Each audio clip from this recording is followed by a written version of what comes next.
सगळीकडनं अगदी सारखे फुगणारे आपण इथे कोकणी वडे पीठ कसं तयार करायचं हे आज आपण बघणार आहोत। त्याआधी तुमचं ज्योतिष किचनमध्ये मनापासून खूप खूप स्वागत आहे। इथे आपण आज खास अगदी कोकणी वड्यांचं पीठ कसं बनवायचं कसं करायचं हे आज आपण इथे बघणार आहोत।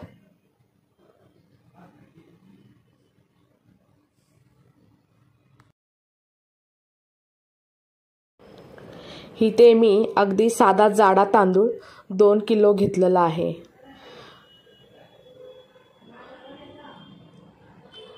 आता आपल्याला इथे तो 2 किलो तांदूळ स्वच्छ साफ करून घ्यायचा आहे।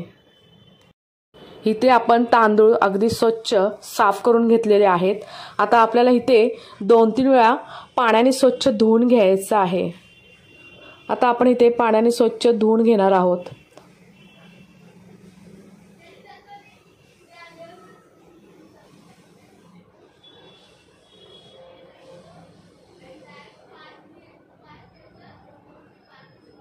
पूर्ण तांदूळ अगदी हाताने चोळून घ्यायचं आहे, कारण तांदळाला पावडर पण मारलेली असते, त्यामुळे तांदूळ शक्यतो चांगले 2-3 वेळा पाण्याने स्वच्छ धुवून घ्यायचे आणि धुता धुता तांदूळ पण स्वच्छ चोळून घ्यायचे आहेत। आता परत आपण इथे दुसऱ्यांदा पाणी घालून आणखी आपण एकदा इथे दुसऱ्यांदा स्वच्छ अगदी चोळून धुवून घेणार आहोत। असं आपल्याला 2-3 वेळा तरी आपल्याला अगदी स्वच्छ चांगलं धुवून घ्यायचं आहे। तांदळामधली पूर्ण अशी घाण निघून जाईल अशा पद्धतीने पाणी घालून अगदी तांदूळ चोळून घ्यायचे आहेत आणि तांदूळ शक्यतो पांढरे शुभ्र निघतील अशा पद्धतीने आपल्याला चांगले 2-3 वेळा पाणी घालून स्वच्छ चोळून घ्यायचं आहे।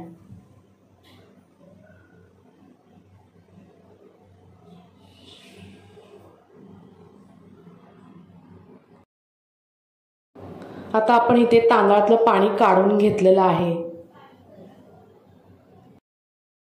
तांदळाचे पाणी पूर्ण नितळून जाण्यासाठी आपण खाली एक पसरट भांडं घेतलेलं आहे आणि त्या भांड्यावरती चाळण घेऊन तांदूळ ठेवलेले आहेत। आता पूर्ण पाणी चाळणीतून नितळून जाईल अशा पद्धतीने आपण ठेवून देणार आहोत। 5 मिनिटं आपण चाळणीमध्ये तांदूळ तसेच ठेवले होते पाणी नितळून जाण्यासाठी। आता आपण इथे कॉटनचं कापड हंतरून तांदूळ घालून घेणार आहोत। उन्हामध्ये अगदी आपण तांदूळ घालून घेणार आहोत। इथे आपण सकाळी 10 वाजता तांदूळ घातलेले आहेत, ते 2 वाजेपर्यंत आपण थोडं उन्हामध्ये 4 तास ठेवून देणार आहोत आणि तांदूळ पूर्णपणे आपण सगळीकडनं एकसारखे पसरून घेतलेले आहेत। एकसारखे पसरून घेतल्यामुळे एकसारखं चांगलं ऊन लागलं जातंय। 4 तास झाल्यानंतर आपल्याला त्या तांदळामध्ये हात फिरवून घ्यायचा आहे, म्हणजे परत पुन्हा आपला तांदूळ सुट्टा अगदी होतो आणि त्यामुळे आपल्याला इथे थोडं अगदी हात फिरवून घ्यायचं आहे। सगळीकडनं आपला तांदूळ अगदी सुट्टा होईल अशा पद्धतीने आपण हात फिरवून घेतलेला आहे।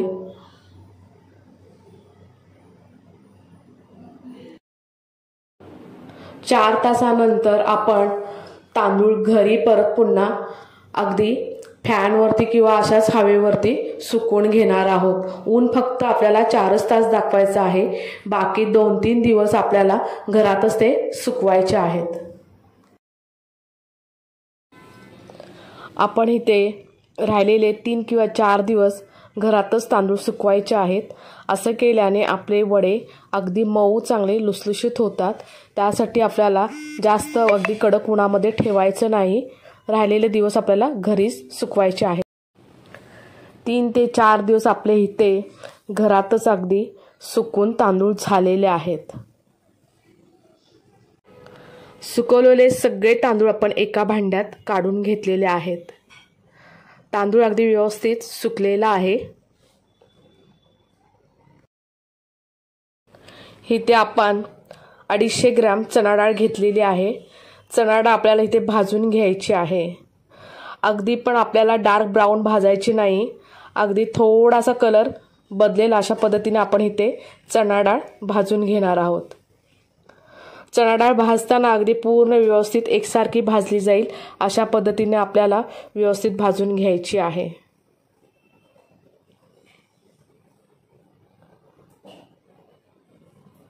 थोडासा हलका कलर येईल अशा पद्धतीने आपण इथे भाजून घेणार आहोत।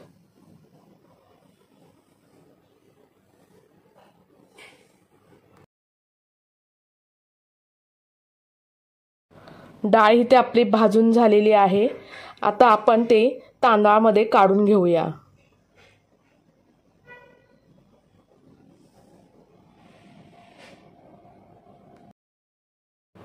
उडीद डाळ पण आपल्याला इथे 100 ग्रॅम हलकासा कलर येईपर्यंत अगदी व्यवस्थित एकसारखी भाजून घ्यायची आहे।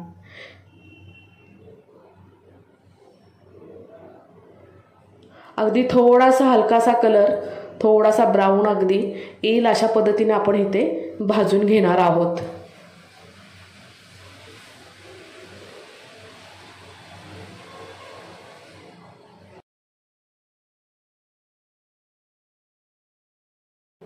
उडीद डाळ ही थोडी चिकट असते, अगदी खूपच चिकट असते, त्यामुळे घेताना अगदी 100 ग्रॅमच्या प्रमाणातच घ्यायची, नाहीतर जास्त जर घेतलात तर तुमचे वडे अगदी थापले जाणार नाहीत।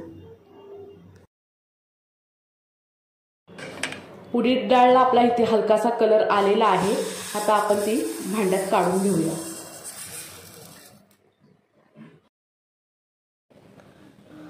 इथे आता आपल्याला 2 मुठभर धणे घ्यायचे आहेत। धणे पण अगदी थोडेसे आपल्याला नॉर्मलच भाजायचे आहेत। अगदी हलक्या हाताने आपण धणे पण व्यवस्थित भाजून घेऊया।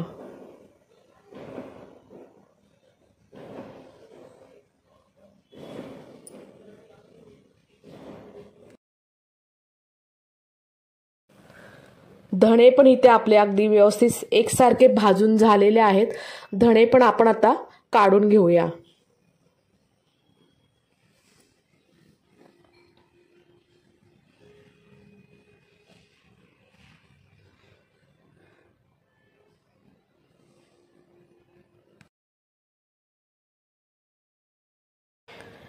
इथे आपल्याला बडीशेप घ्यायची आहे। बडीशेप आपल्याला इथे 2 मुठभर घ्यायची आहे आणि ती पण हलक्या हाताने एकसारखी व्यवस्थित भाजून घ्यायची आहे।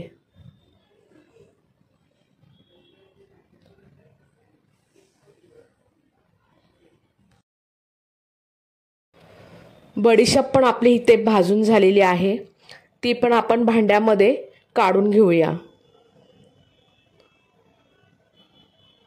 अगदी व्यवस्थित एकसारखी भाजलेली आहे।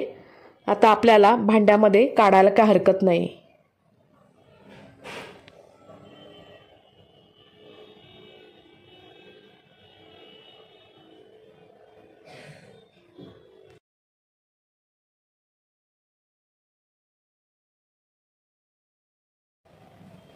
आता आपल्याला इथे 1 चमचा काळा मिरी घ्यायची आहे।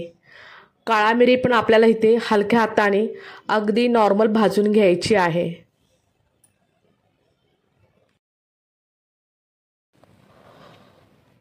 काळा मिरी पण आपली इथे एकसारखी व्यवस्थित भाजलेली आहे। आता ती पण भांड्यामध्ये आपण काढून घेऊया।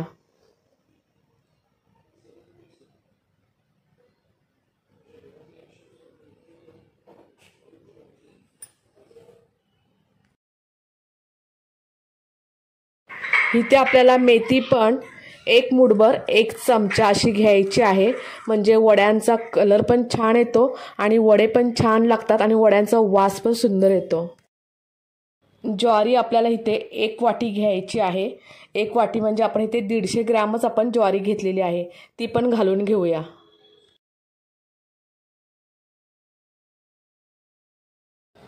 आता आपल्याला इथे सगळं मिश्रण पूर्ण एकत्रित करून घ्यायचं आहे।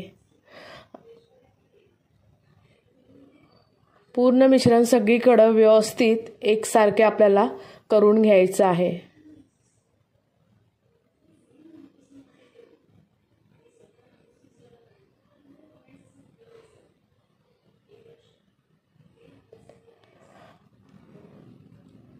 आपल्याला इथे वड्यांचं पीठ कमीत कमी 6 महिने जर तुम्ही व्यवस्थित चांगले घरात सुकवले आणि उन्हामध्ये पण 4 तास दाखवले तर 6 महिने आपल्या ह्या पिठाला काही होत नाही. जेव्हा पाहिजे तेव्हा आपल्याला करता येतात. वड्याचं पीठ इथे मी घरघंटीवरतीच काढून घेणार आहोत आणि आपल्याला इथे 2 नंबरची जाळी लावायची आहे. म्हणजे पीठ अगदी व्यवस्थित खरखरीत येतात आणि वडे पण अगदी छान अगदी व्यवस्थित टम्म फुगतात आणि अगदी मऊ लुसलुशीत असे लागतात. म्हणून तर आपल्याला इथे घरघंटीवर जर तुम्ही पीठ काढलात तर 100% तुमचे वडे अगदी लुसलुशीत आणि अगदी गरगरीत फुगतात. त्यासाठी आपल्याला इथे 2 नंबरची जाळी लावायची आहे. इथे आपलं पीठ अगदी तयार झालेलं आहे आणि छान अगदी व्यवस्थित आता आपलं इथं पीठ अगदी खरखरीत जसं पाहिजे तसं आपलं इथे जाडसर असं पीठ आपलं निघालेलं आहे. पूर्णपणे आता आपलं हे पीठ थंड होऊन एका डब्यामध्ये आपण भरून देणार आहोत.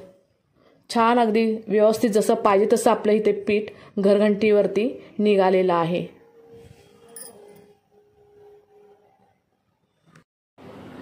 इथे आपलं आता पीठ पूर्णपणे तयार झालेलं आहे. घर बसल्या तुम्ही कधी पण असं जाडसर असं पीठ तुम्ही काढू शकता. प्लीज ज्योतिष किचनला लाईक, शेअर, सबस्क्राईब, कमेंट करा.